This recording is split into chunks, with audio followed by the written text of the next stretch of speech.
Hello, my friends.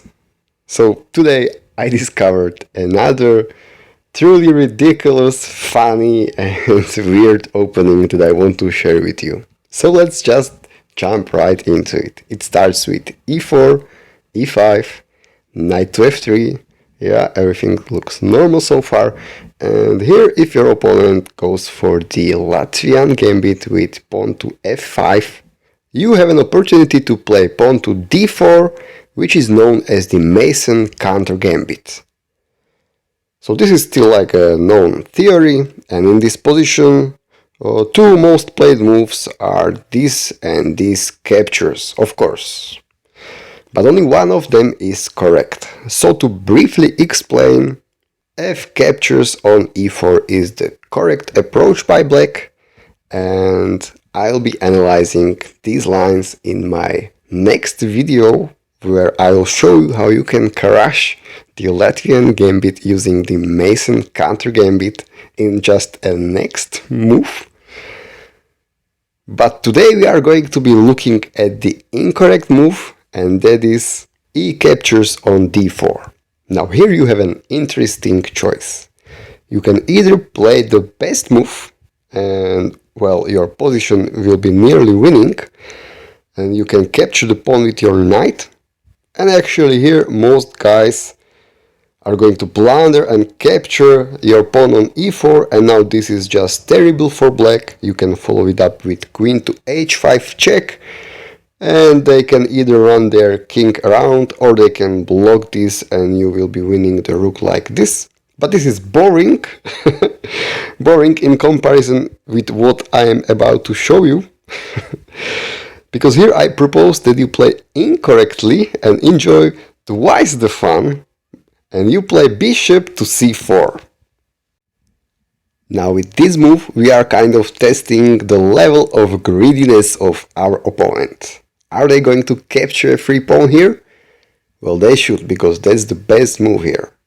And after that, well, our knight is hanging, so we should take measures to protect it. Either move it somewhere or even queen to e2 would save it, right? No, we are going to get castled here, because we just don't like knights. Knights are dumb. Now Stockfish hates this move of getting castled, but it's not because they can capture a free knight. Actually, that would be a wrong idea here for black. No. What they should do here is play pawn to d5.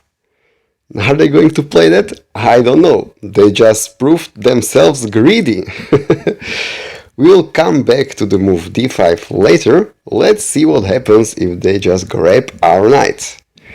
Well, here we are going to give them a check with our rook. And now they have to block this check. Well, the most natural way to block it is with the bishop, of course. And now, guess our next move. Well, the title maybe gave it away, but it's knight to c3. It's almost like I can hear the knight saying, bro, what? Really? Why? Yeah, it's funny. So, well, alright, so they are going to grab our second knight, and just look at this position. Ridiculous. Well, we are going to play queen to d5, and of course our threat is checkmate in one move. Not with the bishop, but with the queen. I'm just highlighting the battery. And, well, the best that black can do is find the only move which grants them a draw by repetition, or they can play anything else, and that is forced checkmate. Actually, there is like a few moves that leads to a checkmate in one, which doesn't prevent this.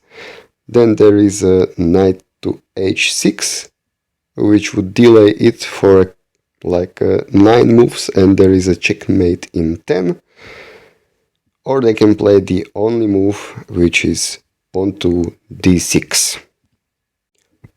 So let me just quickly show you. If they play pawn to d6, basically they are giving their king a breathing room, and now the best that we can do is like give this kind of perpetual checks, and the king can like run around a little bit, but should be a draw.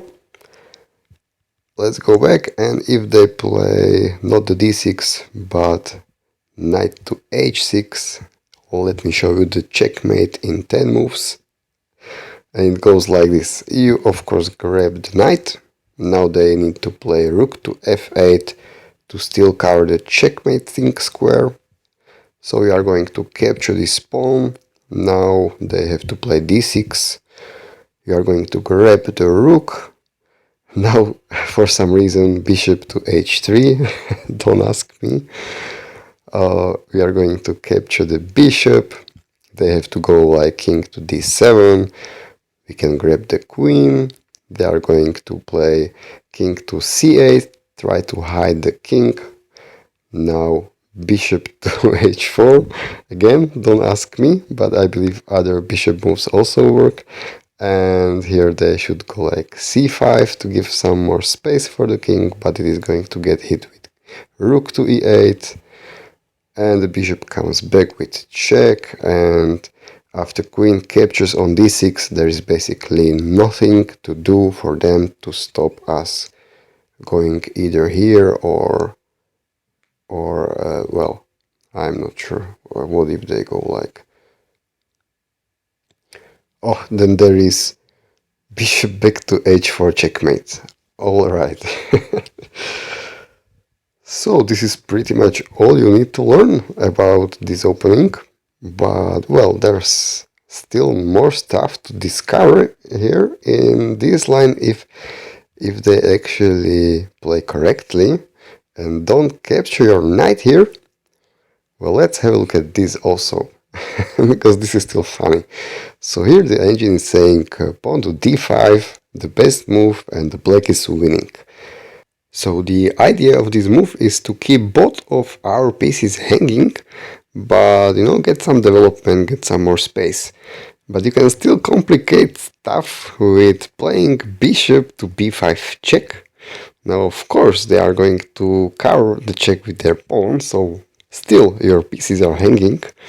But you can grab the pawn on e4, and now this is the last challenge for them to prove not being greedy, because if they capture your bishop, well, once again, this is still really complicated, and the engine is saying that this is like almost equal.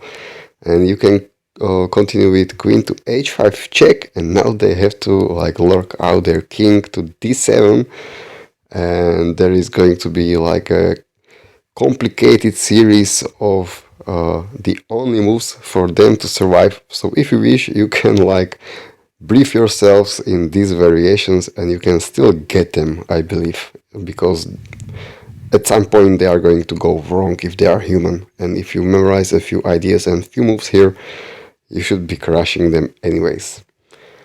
Well, have fun analyzing that on your own.